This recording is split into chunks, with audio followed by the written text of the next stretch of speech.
ಈ ಬಾರಿಯ ರಾಜ್ಯ ಬಜೆಟ್ ಸಾಕಷ್ಟು ಕುತೂಹಲವನ್ನ ಕೆರಳಿಸಿದೆ. ಸಿಎಂ ಸಿದ್ದರಾಮಯ್ಯ ಮಂಡಿಸುತ್ತಿರುವ ಆಯವ್ಯಯದ ಮೇಲೆ ಕರ್ನಾಟಕದ ಜನ ಅಪಾರ ನಿರೀಕ್ಷೆಗಳನ್ನ ಇಟ್ಕೊಂಡಿದ್ದಾರೆ. ಆ ಕುರಿತ ಒಂದು ರಿಪೋರ್ಟ್ ಇಲ್ಲಿದೆ.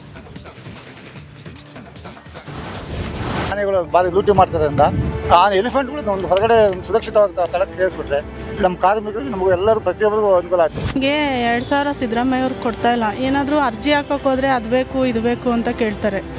ನಮಗೆ ಏನೂ ಅನುಕೂಲ ಬರ್ತಾ ಇಲ್ಲ. ಬಸ್ ಫ್ರೀ ಇದೆ, ಬಸ್ಸಲ್ಲಿ ಓಡಾಡ್ತಾ ಇದ್ದೀವಿ. ಅದೊಂಚೂರು ಅದು ಇದು ಡಾಕ್ಯುಮೆಂಟ್ಸ್ ಕೇಳೋದು ಸ್ವಲ್ಪ ಕಮ್ಮಿ ಮಾಡೋಕ್ಕೆ ಹೇಳಿ. ಬರ ಪರಿಹಾರದ ಹಣನೇ ₹1 ಬಿಡುಗಡೆ ಆಗಿಲ್ಲ ಜಿಲ್ಲೆಯಾದ್ಯಂತ. ಹಣ ಅದನ್ನೇ ಬಂದಿಲ್ಲ. ಮತ್ತು ಅದ್ರ ಜೊತೆಗೆ ರೈತರದ್ದು ಹಾಲು ಹಾಕ್ತಾರೆ. ಪ್ರೋತ್ಸಾಹನ ಯಡಿಯೂರಪ್ಪನವ್ರು ಮಾಡಿದಂಥ ಪ್ರೋತ್ಸಾಹನ ಇಲ್ಲಿವರೆಗೂ ರೈತರದ್ದು ಹಣ ಬಂದಿಲ್ಲ. ಯಾವುದೇ ಡೈರಿಯಲ್ಲಿ ಹೋಗಿ ಕೇಳಿದ್ರೆ ಹಾಕಿಲ್ಲ ರೀ ರಾಜ್ಯ ಸರ್ಕಾರ, ನಾವೇನು ಮಾಡೋಣ ಅಂತಾರೆ. ಅದನ್ನು ಬಿಟ್ಟು ಸಹ ಈ ರಾಜ್ಯ ಸರ್ಕಾರ ಬಿಡುಗಡೆ ಮಾಡಿಲ್ಲ. ಇನ್ನೇನು ಅವ್ರ ಕೈಯಿಂದ ಏನು ಕೊಡ್ತಲ್ಲ. ಪ್ರತಿ ತಿಂಗಳು ರೇಟ್ ಎಕ್ಸ್ತಾನೆ ಅವರೇ. ಅಕ್ಕಿ ಕಮ್ಮಿ ಕೊಡ್ತಾರೆ. ಒಂದಷ್ಟು ಜನ ಅಕೌಂಟಿಗೆ ದುಡ್ಡು ಬೀಳ್ತಿದೆ, ಒಂದಷ್ಟು ಅಕೌಂಟ್ ದುಡ್ಡೇ ಬೀಳ್ತಾ ಇಲ್ಲ.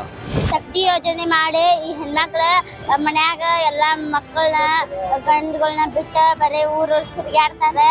ಮತ್ತು ಈ ಫ್ರೀ ಮಾಡ್ಯಾರ ಅಂತೇಳಿ ಹುಡುಗರಿಗೆ ಸದ್ಯಕ್ಕೆ ಕಿಮ್ಮತ್ ಕೊಡವಲ್ರ. ಮತ್ತು ಅದು ಶಕ್ತಿ ಯೋಜನೆ ಸಲುವಾಗಿ ಬಸ್ನಾಗ ಜಾಸ್ತಿ ಬರ್ತದೆ. ಮತ್ತು ಶಕ್ತಿ ಯೋಜನೆ ಸಲುವಾಗಿ ನಮ್ಮ ಹುಡುಗರಿಗೆ ಚಂದಮೇ ಬಸ್ ಬರವಾಲು. ಹೋಟೆಲ್ ರೇಟ್ ಎಲ್ಲ ಸ್ವಲ್ಪ ಜಾಸ್ತಿ ಇದೆ. ನಮ್ಮದು ಗ್ಯಾಸ್ ಮತ್ತು ಕಾಳು ಕಡಿ ದಾನದ ದಿವಸ ಎಲ್ಲ ಜಾಸ್ತಿ ಇದರಿಂದ ಅಕ್ಕಿ ರೇಟ್ ಎಲ್ಲ ಭಾಳ ಆಗಿದೆ. ಇದರಿಂದ ಗ್ರಾಹಕರಿಗೆ ಹೊರೆ ಬೀಳ್ತಾ ಇದೆ. ನಾವು ರೇಟ್ ಜಾಸ್ತಿ ಮಾಡಲೇಬೇಕು. ನಾವು ಕಮ್ಮಿ ಕೊಟ್ಟು ನಮಗೂ ವರ್ಕೌಟ್ ಆಗೋದಿಲ್ಲ. ಇದರಿಂದ ಸ್ವಲ್ಪ ಕಾಳು ಕಡಿ ಮತ್ತು ಅಕ್ಕಿ ರೇಟ್ ಎಲ್ಲ ಸ್ವಲ್ಪ ಕಮ್ಮಿ ಆದರೆ ಜನರಿಗೂ ಸ್ವಲ್ಪ ಒಳ್ಳೆಯದಾಗ್ತದೆ. ಈ ಕಣಕ್ಕೆ ಇಳಿದಿದ್ದಾರೆ ಕುಪೇಂದ್ರ ರೆಡ್ಡಿ. ನಾಮಪತ್ರ ಸಲ್ಲಿಕೆ ಪ್ರತಿಕ್ರಿಯೆ ನೀಡಿದ ಅಶೋಕ್ ಕಣಕ್ಕಿಳಿದಿರುವ ಕುಪೇಂದ್ರ ರೆಡ್ಡಿಗೆ ನನ್ನ ಬೆಂಬಲ ಸಂಪೂರ್ಣವಿದೆ ಎಂದಿದ್ದಾರೆ.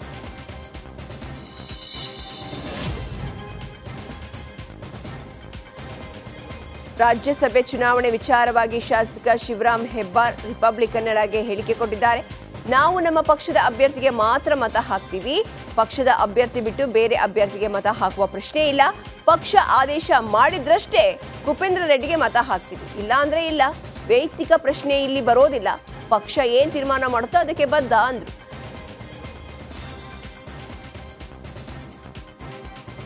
ನಾವು ನಮ್ಮ ಪಕ್ಷ ಅಭ್ಯರ್ಥಿಗೆ ಮಾತ್ರ ಮತ ಹಾಕ್ತೀವಿ, ಬೇರೆ ಯಾವುದೇ ಪಕ್ಷ ಅಭ್ಯರ್ಥಿ ಮತ ಹಾಕ್ತಕ್ಕಂಥ ಪ್ರಶ್ನೆ ಇಲ್ಲ. ಅಲ್ಲ, ಒಂದ್ ವೇಳೆ ಈಗ 20 ಮತ ಎಕ್ಸ್ಟ್ರಾ ಉಳಿಯುತ್ತೆ, ಆ 20 ಎಕ್ಸ್ಟ್ರಾ ನೀವು ಕುಪೇಂದ್ರ ರೆಡ್ಡಿಗೆ ಹಾಕ್ಬೇಕು ಅಂದ್ರೆ ನೀವೇನ್ ಮಾಡ್ತೀರಿ ಸರ್? ಪಕ್ಷ ಆದೇಶ ಮಾಡಿದಷ್ಟೇ ಆಗ್ತೀವಿ. ಪಕ್ಷ ಆದೇಶ ಮಾಡಿದಷ್ಟೇ ಆಗ್ತೀವಿ. ಇಲ್ಲ ಅಂದ್ರೆ ಹಾಕೋ ಪ್ರಶ್ನೆನೇ ಉದ್ಭವ ಆಗೋದಿಲ್ಲ.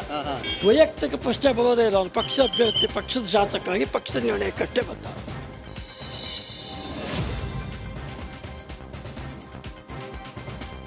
ಮೈತ್ರಿ ಅಭ್ಯರ್ಥಿಯಾಗಿ ಕುಪೇಂದ್ರ ರೆಡ್ಡಿ ಅಭ್ಯರ್ಥಿ ಮಾಡಿರೋದಾಗಿ ಮಾಜಿ ಸಿಎಂ ಕುಮಾರಸ್ವಾಮಿ ತಿಳಿಸಿದ್ರು. ಮತಗಳ ಕೊರತೆ ಬಗ್ಗೆ ಚುನಾವಣೆ ವೇಳೆ ನಿರ್ಧಾರ ಆಗುತ್ತೆ. ಬಿಜೆಪಿ ಹಾಗೂ ಜೆಡಿಎಸ್ಗೆ ಹೆಚ್ಚುವರಿ ಮತಗಳಿವೆ. ಕುಪೇಂದ್ರ ರೆಡ್ಡಿ ಅವರಿಗೆ ಹೆಚ್ಚುವರಿ ಮತಗಳನ್ನ ಹಾಕಲಿದ್ದೇವೆ ಎಂದರು. ಇಲ್ಲಿ ನಮ್ಮ ಪಕ್ಷದಿಂದಲೂ 19 ಶಾಸಕರಿದ್ದಾರೆ. ಬಿಜೆಪಿಯಿಂದ ಒಬ್ಬ ಅಭ್ಯರ್ಥಿಗೆ ಸಂಖ್ಯೆ ಏನು ಬೇಕಿದೆ, ಅದ್ರ ಜೊತೆಗೆ ಅವರಲ್ಲೂ ಹೆಚ್ಚುವರಿ ಮತ ಇದೆ. ಆ ಒಂದು ಹಿನ್ನೆಲೆಯಲ್ಲಿ ವಿರೋಧ ಪಕ್ಷಗಳ ಮತಗಳು ನಷ್ಟ ಆಗಬಾರ್ದು ಅಂತಕ್ಕಂಥ ದೃಷ್ಟಿಯಿಂದ ಒಂದು ಅಭ್ಯರ್ಥಿಯನ್ನು ಚುನಾವಣಾ ಕಣದಲ್ಲಿ ನಿಲ್ಲಿಸಿ ಎರಡೂ ಪಕ್ಷಗಳ ಮೈತ್ರಿಯ ಒಂದು ಹೊಂದಾಣಿಕೆ ಇದೆ. ಈ ಮತವನ್ನು ಕುಪೇಂದ್ರ ರೆಡ್ಡಿ ಅವರು ಏನೋ 5ನೇ ಅಭ್ಯರ್ಥಿ ನಿಲ್ತಾ ಇದ್ದಾರೆ, ಅವರಿಗೆ ವರ್ಗಾಯಿಸಬೇಕು ಅಂತಕ್ಕಂಥದ್ದು ನಿರ್ಧಾರ ಮಾಡಿದ್ದೀವಿ. ಚುನಾವಣೆಯಲ್ಲಿ ನಮ್ಮ ಪಕ್ಷದಿಂದಲೂ 19 ಶಾಸಕರಿದ್ದಾರೆ. ಬಿಜೆಪಿಯಿಂದ ಒಬ್ಬ ಅಭ್ಯರ್ಥಿಗೆ ಸಂಖ್ಯೆ ಏನು ಬೇಕಿದೆ.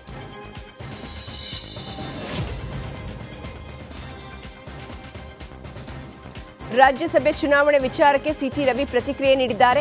ದೆಹಲಿಯಲ್ಲಿ ಮಾತನಾಡಿದ ಅವರು, 1 ಸ್ಥಾನ ಗೆದ್ದ ಬಳಿಕ 39 ಮತಗಳು ಉಳಿಯಲಿದೆ. 2ನೇ ಅಭ್ಯರ್ಥಿಗೆ 6 ಮತಗಳ ಕೊರತೆ ಇದೆ. ಹಲವು ಕಾರಣಕ್ಕೆ ಹಲವು ಪಕ್ಷದ ನಾಯಕರು ಸ್ನೇಹಿತರಾಗಿರ್ತಾರೆ. ಹಾಗಾಗಿ 6 ಮತ ಪಡೆಯುವ ವಿಶ್ವಾಸ ಇರಬಹುದು. ಆ ಮತಗಳು ಬಂದ್ರೆ ಗೆಲುವು ಕಷ್ಟ ಅಲ್ಲ. ಈ ಹಿಂದೆ 10 ರಿಂದ 12 ಮತಗಳು ಕೊರತೆ ಇದ್ದಾಗಲೂ ಗೆದ್ದು ಬಂದ ಉದಾಹರಣೆ ಇದೆ. ಈಗ 6 ಮತಗಳು ಮಾತ್ರ ಕೊರತೆ ಇದೆ. ಕಾಂಗ್ರೆಸ್ನಲ್ಲಿ ಕುಪೇಂದ್ರ ರೆಡ್ಡಿ ಅವರಿಗೆ ಬಹಳ ಜನ ಸ್ನೇಹಿತರಿದ್ದಾರೆ. ಅವರು ಸಹಾಯ ಮಾಡಿದ್ರೆ ಗೆಲ್ಲಬಹುದು ಅಂದರು.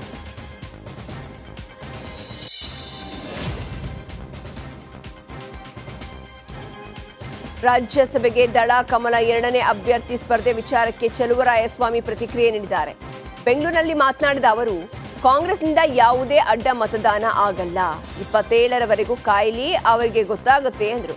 ಕಾಂಗ್ರೆಸ್ಗೆ ಯಾವುದೇ ವ್ಯತ್ಯಾಸ ಆಗಲ್ಲ ಎಂದು ಹೇಳಿದ್ರು. ಅಂದ್ರೆ ಜೆಡಿಎಸ್ ಕಾಂಗ್ರೆಸ್ ಒಗ್ಗಟ್ಟಾಗಿದೆ ಅನ್ನೋದಕ್ಕೆ ಅವ್ರ ಸಾಕ್ಷಿ ಆಗುತ್ತೆ. ಅಂದ್ರೆ ಜೆಡಿಎಸ್ಗೆ ಯಾವುದೇ ಗೆಲ್ಲುವ ಸಾಧ್ಯತೆ ಇಲ್ಲ ಅಂತೀರಿ ಸರ್? ಜೆಡಿಎಸ್ಗೆ ಯಾವುದೇ ಗೆಲ್ಲೋದು ಅವ್ರಿಗೆ ಬಿಟ್ಟು JDS ಗೆಲ್ಲುತ್ತೋ BJP ಗೆಲ್ಲುತ್ತೋ ಅವ್ರಿಗೆ ಬಿಟ್ಟದ್ದು. ನಮ್ಮ ಓಟ್ ನಮಗಿದೆ, ನಾವು ಹಾಕತ್ತೀವಿ, ನಾವು 3 ಜನ ಗೆಲ್ತೀವಿ. ಕಾಂಗ್ರೆಸ್ನಿಂದ ಯಾವುದೋ ಯಾವ ವ್ಯತ್ಯಾಸನೂ ಆಗಲ್ಲ. ಅದು ಕಾಂಗ್ರೆಸ್ ಒಗ್ಗಟ್ಟಾಗಿದೆ ಅನ್ನೋದಕ್ಕೆ ಅವ್ರ ಸಾಕ್ಷಿ ಆಗುತ್ತೆ. ಅಂದ್ರೆ ಜೆಡಿಎಸ್ಗೆ ಯಾವುದೇ ಗೆಲ್ಲುವ ಸಾಧ್ಯತೆ ಇಲ್ಲ ಅಂತೀರಿ ಸರ್?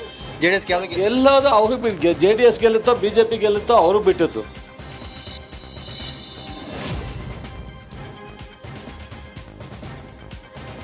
ಬಿಜೆಪಿ JDS 5ನೇ ಅಭ್ಯರ್ಥಿ ಹಾಕ್ತಾರೆ ಅಂತ ನಿರೀಕ್ಷೆ ಇತ್ತು. ಅದಕ್ಕೆ ನಾವು ಮೊದಲೇ ತಯಾರಾಗಿದ್ದೇವೆ ಅಂತ ಕಾಂಗ್ರೆಸ್ ಶಾಸಕ ಷಡಾಕ್ಷರಿ ಹೇಳಿದ್ರು. ಈ ಬಗ್ಗೆ ಮಾತನಾಡಿದ ಅವರು, ನಾವು 135 ಶಾಸಕರಿದ್ದೇವೆ, 3 ಸ್ಥಾನಗಳನ್ನ ಆರಾಮಾಗಿ ಗೆಲ್ತೀವಿ. ಸದ್ಯ ಯಾವುದೇ ಹೋಟೆಲ್ಗೆ ಹೋಗಬೇಕು ಎಂಬ ಚರ್ಚೆ ಆಗಿಲ್ಲ. ಕಾಂಗ್ರೆಸ್ಸಿಗೆ ಅಡ್ಡ ಮತದಾನದ ಆತಂಕವಿಲ್ಲ ಅಂದ್ರು.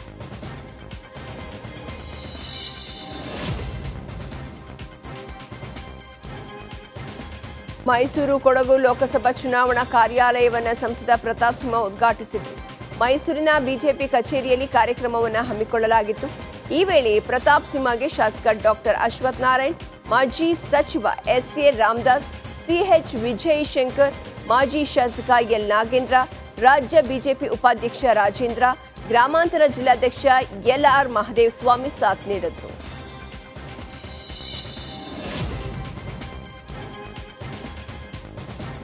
ಬೆಳಗಾವಿ ಹಾಗೂ ತುಮಕೂರು ಜಿಲ್ಲೆ ವಿಭಜನೆ ಫಿಕ್ಸ್ ಎಂಬ ಚರ್ಚೆ ಶುರುವಾಗಿದೆ.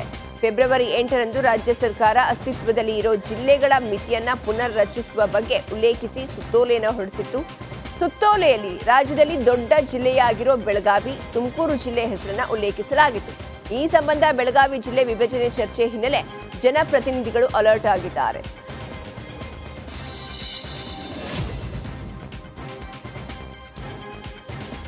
5 ವರ್ಷದ ಬಳಿಕ ಬೆಳಗಾವಿ ಪಾಲಿಕೆಗೆ ಕನ್ನಡದ ಮೇಯರ್ ಆಯ್ಕೆಯಾಗಿದ್ದಾರೆ. ಪಾಲಿಕೆ ಮೇಯರ್ ಆಗಿ ಸವಿತಾ ಕಾಂಬಳೆ ಅವಿರೋಧವಾಗಿ ಆಯ್ಕೆಯಾಗಿದ್ದು, ಬಿಜೆಪಿಯ ಮೊದಲ ಕನ್ನಡ ಮೇಯರ್ ಎಂಬ ಹೆಗ್ಗಳಿಕೆಗೆ ಪಾತ್ರರಾಗಿದ್ದಾರೆ.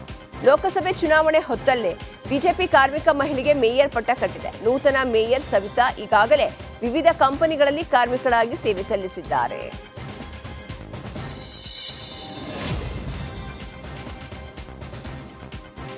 ನೂತನ ಮೇಯರ್ ಆದ ಸವಿತಾ ಕಾಂಬಳೆ ಮಾಧ್ಯಮಗಳಿಗೆ ಪ್ರತಿಕ್ರಿಯಿಸಿದ್ದಾರೆ. ಬೆಳಗಾವಿ ಜನತೆ ಅವಕಾಶ ಕೊಟ್ಟಿದ್ದಕ್ಕೆ ಕೃತಜ್ಞತೆಯನ್ನ ಹೇಳುತ್ತೇನೆ. ಅಭಿವೃದ್ಧಿ ಕೆಲಸಗಳನ್ನ ನಾನು ಮಾಡ್ತೀನಿ. ಎಲ್ಲರ ಸಹಕಾರ ತೆಗೆದುಕೊಂಡು ನಾನು ಕೆಲಸವನ್ನ ಮಾಡ್ತೀನಿ. ಪಕ್ಷ ಸಾಮಾನ್ಯ ಮಹಿಳೆಗೆ ಅವಕಾಶ ನೀಡಿದೆ. ಪಕ್ಷದ ಎಲ್ಲರಿಗೂ ಧನ್ಯವಾದ ತಿಳಿಸುತ್ತೇನೆ ಎಂದರು. ನಾನು ಪಕ್ಷದವ್ರಿಗೆ ನನಗೆ ವಂದನೆ ಹೇಳ್ತೇನೆ ರೀ. ಈ ಸ್ಥಾನಕ್ಕೆ ನಾನು ಅರ್ಹದೇನೆ ಅಂತೇಳಿ ಪಕ್ಷದವ್ರು ನನಗೊಂದು ಅವಕಾಶ ಕೊಟ್ಟಾರೆ. ಬೆಳಗಾವಿ ಜನತೆಗೆ ಅಭಿವೃದ್ಧಿ ಕಾಮಕ್ಕಾಗಿ ವರ್ಕ್ ಮಾಡ್ತೇನೆ ರೀ. ನಾನು 1 ವರ್ಷ ಒಳಗೆಲ್ಲ ಬೆಳಗಾವಿ ಜನತೆ ಸೇವೆಗಾಗಿ ನಾನು ಮಾಡ್ತೇನೆ. ಮೊದಲು ನಾನು ಪಕ್ಷದವ್ರಿಗೆ ನನಗೆ ವಂದನೆ ಹೇಳ್ತೇನೆ.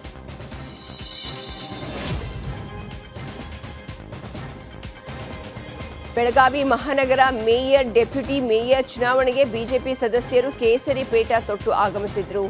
ಜೈ ಶ್ರೀರಾಮ್ ಎಂದು ಘೋಷಣೆ ಕೂಗುತ್ತಾ ಪರಿಷತ್ ಸಭಾಭವನಕ್ಕೆ ಎಂಟ್ರಿ ಕೊಟ್ಟಿದ್ದು ಎಲ್ಲರ ಗಮನ ಸೆಳೆಯಿತು.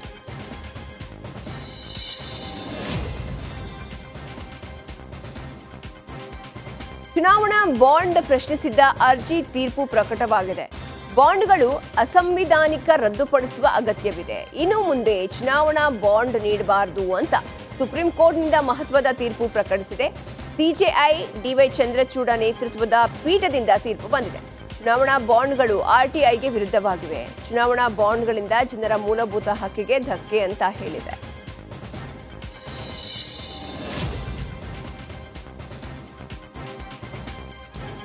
ರಾಜ್ಯಸಭೆ ಚುನಾವಣೆಗೆ ಕಾಂಗ್ರೆಸ್ನಲ್ಲಿ ಅಡ್ಡ ಮತದಾನದ ಆತಂಕ ಎದುರಾಗಿದೆ ಅಂತ ರಿಪಬ್ಲಿಕ್ ಕನ್ನಡಗೆ ಪಕ್ಷೇತರ ಶಾಸಕಿ ಲತಾ ಮಲ್ಲಿಕಾರ್ಜುನ್ ಹೇಳಿದ್ದಾರೆ. ನಾನು ಕಾಂಗ್ರೆಸ್ ಸಹ ಸದಸ್ಯನಾಗಿದ್ದೇನೆ. JDS ಅಭ್ಯರ್ಥಿ ನನ್ನ ಬೆಂಬಲ ಕೇಳಿಲ್ಲ, ಕೇಳಿದ್ರು ನನ್ನ ಬೆಂಬಲ ಇಲ್ಲ. ನನ್ನ ಬೆಂಬಲ ಕಾಂಗ್ರೆಸ್ಗೆ ಎಂದು. ಚುನಾವಣೆ ಬರ್ತಾ ಇದೆ, ನಿಮ್ಮ ಬೆಂಬಲ ಯಾರಿಗೆ ಮೇಡಮ್? ಕಾಂಗ್ರೆಸ್ ಪಕ್ಷಕ್ಕೆ. ಮೆಂಬರ್ ಇರೋದ್ರಿಂದ ನಾವು ಕಾಂಗ್ರೆಸ್ ಪಕ್ಷಕ್ಕೆ ಮಾಡಬೇಕಾಗುತ್ತೆ. ಈಗಾಗಲೇ JDS 2ನೇ ಅಭ್ಯರ್ಥಿ ಹಾಕಿದ್ದಾರೆ. ಬಿಜೆಪಿ JDS ಬೆಂಬಲಿತ 2ನೇ ಅಭ್ಯರ್ಥಿ ಕುಪೇಂದ್ರ ರೆಡ್ಡಿ ಅವರು ಸ್ಪರ್ಧೆ ಮಾಡಿದ್ದಾರೆ. ನಿಮ್ಮನ್ನೇನಾದರೂ ಸಂಪರ್ಕ ಮಾಡಿದ್ರೆ ಅವರು? ಇಲ್ಲ, ಮಾಡಿ. ಒಂದು ವೇಳೆ ಸಂಪರ್ಕ ಮಾಡಿದ್ರೆ ಮಾಡೋಲ್ಲ ಅಂತ ಹೇಳ್ತೀವಿ. ಕೋ ಮೆಂಬರ್ ಇರೋದ್ರಿಂದ ಇದ್ರ ವಿರುದ್ಧ ಹೋಗೋಕ್ಕಾಗೋಲ್ಲ ಪಕ್ಷದವರು.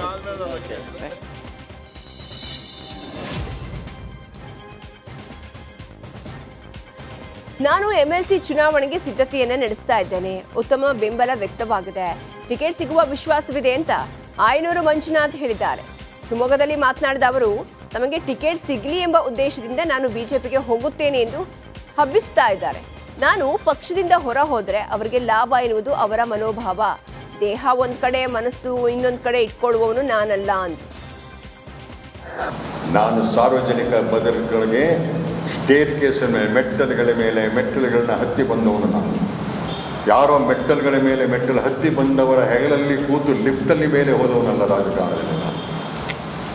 ಹಾಗಾಗಿ ಸಂದರ್ಭ ಬರುತ್ತೆ, ಉತ್ತರ ಬೇರೆ ಸಂದರ್ಭ ಕೊಡೋಣ.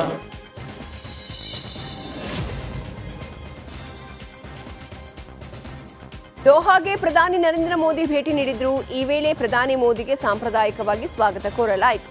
ಮೋದಿ ದೋಹಾ ಭೇಟಿ ರಾಜತಾಂತ್ರಿಕ ಸಂಬಂಧಕ್ಕೆ ಬೂಸ್ಟರ್ ನೀಡಲಿದೆ.